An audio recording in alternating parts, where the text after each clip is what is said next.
चलो उस राह पर जो कठिन सही मगर सच्ची है। चलो उस राह पर जो कठिन सही मगर सच्ची है। सपनों की कीमत वही समझेगा जिनकी आंखों में सच्ची लगन बची है। नमस्कार, मेरा नाम गुलशन कुमार गौरव है। आज मैं आप लोगों के साथ यूजीसी नेट से संबंधित टॉपिक को चर्चा करने वाला हूं। इस टॉपिक के अंतर्गत मुख्यतः 3 चीज़ों पर चर्चा करूंगा।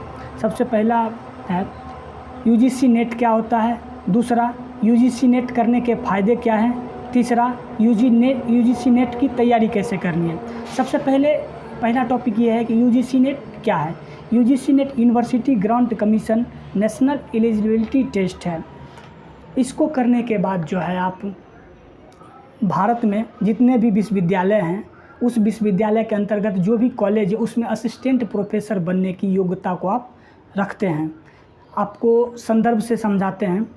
जैसे देखिए, बिहार में पटना यूनिवर्सिटी हो गया, नालंदा यूनिवर्सिटी हो गया, नालंदा ओपन यूनिवर्सिटी हो गया, दरभंगा यूनिवर्सिटी हो गया, पाटलिपुत्रा यूनिवर्सिटी हो गई। जो भारत में जितना भी यूनिवर्सिटी है उसमें जो भी असिस्टेंट प्रोफेसर की बहाली होती है उसमें जो न्यूनतम योग्यता है वह नेट क्वालिफाई रहना चाहिए। वो इस एग्ज़ाम के द्वारा आप क्वालिफाई कर जाइएगा। दूसरा ये है कि यूजीसी नेट करने के फ़ायदे क्या हैं। यूजीसी नेट अगर करिएगा तो इसका फ़ायदा क्या होगा।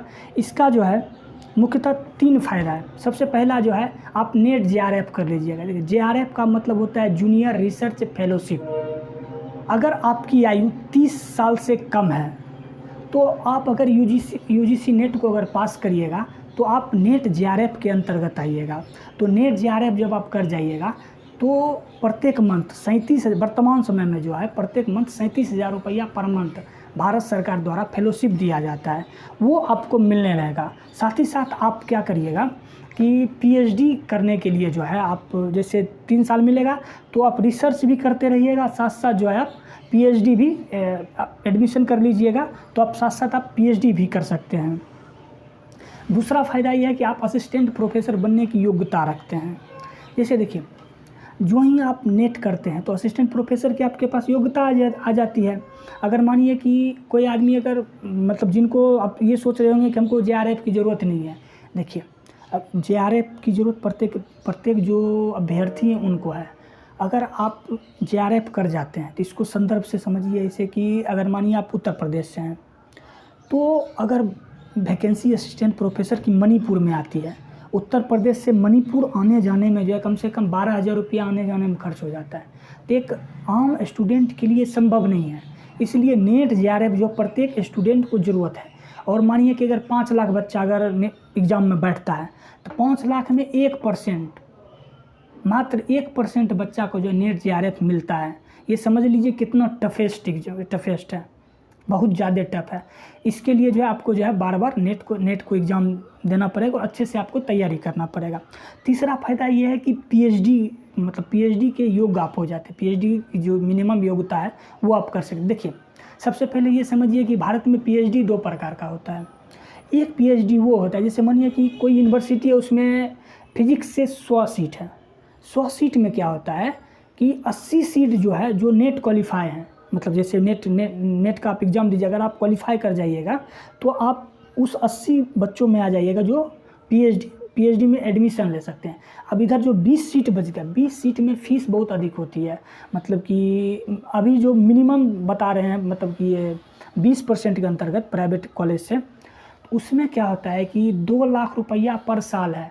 मतलब मिनिमम आपको 3 साल अगर लगेगा पीएचडी करने में तो 6 लाख रुपया लगेगा सिर्फ पीएचडी करने में। अगर आप मेहनत करके अगर नेट क्वालिफाई कर जाते हैं तो उससे क्या होगा आपको कि आप जो है मतलब कि प्रत्येक साल 10-10 हज़ार रुपया लगता है।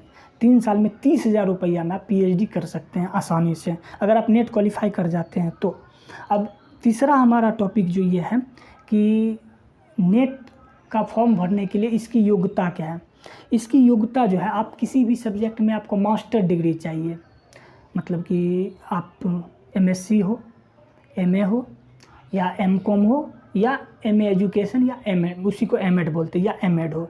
इसमें से आपके पास कोई भी योग्यता है तो आप भर सकते हैं। तो अब ये एक एपियरिंग का क्या कंडीशन है।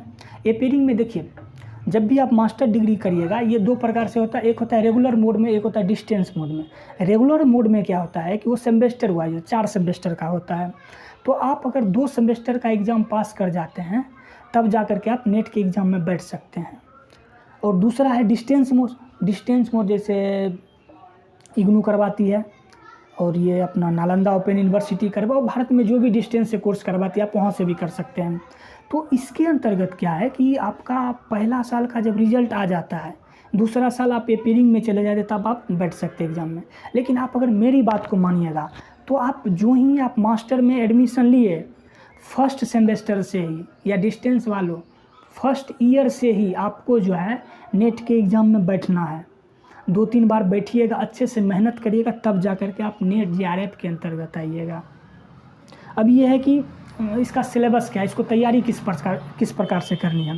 देखिए इसमें 2 पेपर होता है और 3 घंटा का एग्ज़ाम होता है।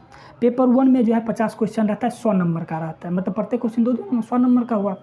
तो देखिए 50 नंबर में जो है उसमें देखिए सबसे पहले बताए थे नेट JRF, मतलब कि आपको अपने सब्जेक्ट में रिसर्च करना पड़ता है। तो रिसर्च में क्या है कि वही आपका जो स्किल है आपको वो जांच करने के लिए 10 नंबर जो है 50 नंबर में 10 नंबर आपको रिसर्च से क्वेश्चन पूछेगा।